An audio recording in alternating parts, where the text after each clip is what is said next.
IRCC Webform is an official way to communicate with the IRCC, and this can be used when you have an ongoing immigration or citizenship application.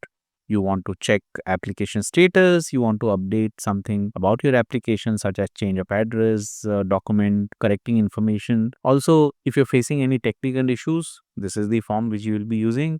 You'll also use this to report lost or any misdirected communication or correspondence.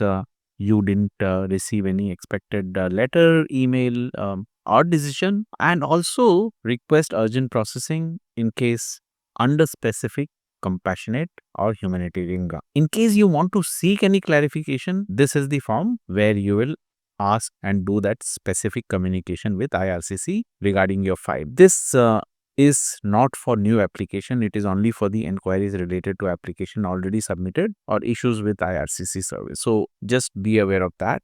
Once you're on this page, you see what's your question. To become Canadian citizen, continue to form. Click on the form and then enter first name, last name, email address. Confirm your email address, date of birth. This is the place where you will use your question. You will ask the question in detail. There is a limiting factor of 1500 words. Even the spaces are considered as word. So just be careful about what you write. Go in detail, give everything, and then click here I have read and understood, and then review your question.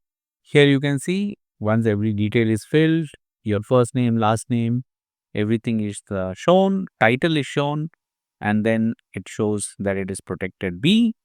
Then once you come down, email address, date of birth, and the inquiry what you have filled, everything you are able to see. Once you have reviewed this, you can go and submit your request. Once you submit, you will get notified that the submission has been made. You will not get any email on this, just this notification that the question has been received, and this is the communication you will have. Just wait for the response.